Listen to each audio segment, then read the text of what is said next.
Pemirsa, kami ajak Anda untuk kembali memantau situasi di Jawa Tengah jelang penetapan calon gubernur Jawa Tengah bersama rekan Reida Pulpi langsung dari Semarang. Reida, saat ini apa aktivitas yang sedang dilakukan di KPU dan apakah masih sesuai dengan jadwal? Ini akan diumumkan penetapannya pada jam 2 siang nanti? Iya Marcel, untuk sementara informasi terakhir yang kami peroleh memang masih sesuai jadwal. Nantinya konvers untuk penetapan paslon di Jawa Tengah akan dilakukan sekitar pukul 2 siang nanti. Sementara pagi tadi KPU Jateng juga sudah melakukan penetapan DPT atau daftar pemilih tetap pada pilkada di Jawa Tengah, yang mana kalau kita bandingkan dengan DPT saat Pilpres kemarin, ini ada pertambahan sekitar 138.203 daftar pemilih tetap, di mana pemilih di Jawa Tengah ini memang didominasi oleh anak muda atau juga pemilih pemula, sehingga tentu ini menjadi sebuah tantangan tersendiri bagi para paslon yang akan maju dalam kontestasi pilkada atau Pilgub 2024. Kemudian nanti untuk penetapan paslon ini sudah dikonfirmasi bahwa kedua bakal paslon ini tidak hadir kemari karena kedua paslon tersebut memiliki acara lain, di mana Andika ini melakukan sejumlah kegiatan di Kota Semarang dan sekitarnya, sementara Ahmad Lutfi ini terpantau melakukan agenda di Cilacap dan Kebumen. Dan dari dua paslon tersebut direncanakan akan hadir ke KPU Jateng untuk mengikuti agenda ini pada hari Senin, yakni pengundian nomor urut, serta hari Selasa untuk deklarasi damai. Nah, kalau kita lihat juga Marcel, di Jawa Tengah ini menjadi kontestasi pilkada yang menarik, karena dari dua bakal calon gubernur ini keduanya sama-sama masih baru di bidang politik.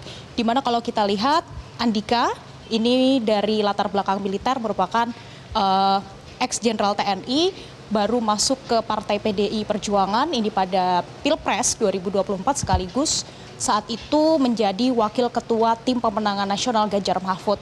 Sementara untuk Ahmad Lutfi, informasi yang kami peroleh hingga saat ini masih belum masuk di partai manapun, sebelumnya menjadi Kapolda Jawa Tengah untuk waktu yang cukup lama, kemudian saat ini maju sebagai bakal calon wakil gubernur. Nah, sementara untuk wakil keduanya ini merupakan orang yang sudah lama bermain di dunia perpolitikan Jawa Tengah. Kita lihat dari Andika yang menggandeng ada Hendra Prihadi atau Hendi.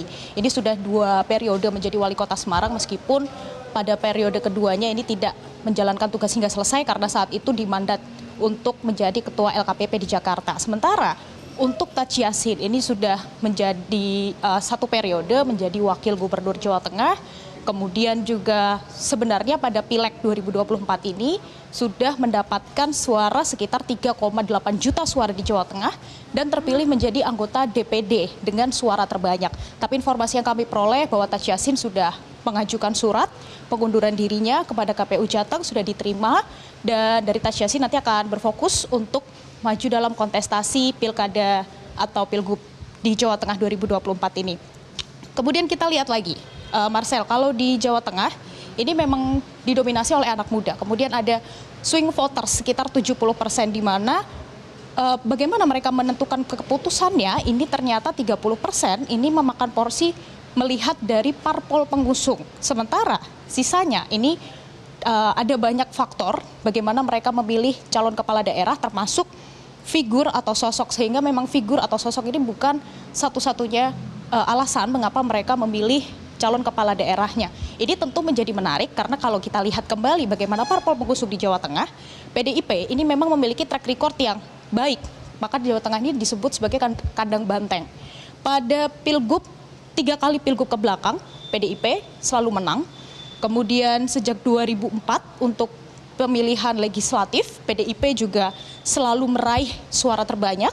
Tapi saat Pilpres 2024, ternyata Ganjar Mahfud yang diusung oleh PDIP ini justru kalah dibandingkan Prabowo Subianto yang berhasil meraih sekitar 12 juta suara di Jawa Tengah. Tentu ketika nanti sudah dimulai kampanye yang akan dimulai hari pertama adalah besok hari Rabu, ini akan menjadi sebuah pertarungan yang menarik bagaimana kedua paslon yang nantinya akan ditetapkan ini berusaha untuk meraih simpati dan juga meraih suara dari masyarakat Jawa Tengah, yang mana ini didominasi anak muda, sehingga bagaimana mereka melakukan pendekatan terhadap anak muda bagi para pemilih pertama ini tentunya menjadi hal yang menarik untuk bersama-sama kita lihat kontestasi pilkada pada tahun ini di Jawa Tengah, terutama Marcel.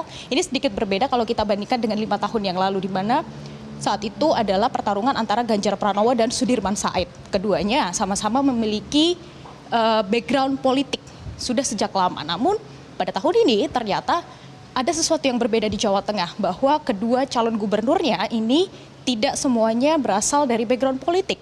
Justru yang satu berasal dari background TNI, sementara yang satunya adalah dari background kepolisian. Ini menjadi suatu hal yang menarik karena nanti bagaimana mereka melakukan pendekatan kepada masyarakat agar 70% swing voters itu nanti bisa memilih kira-kira siapa yang akan mereka pilih pada pilkada bulan November 2024 nanti.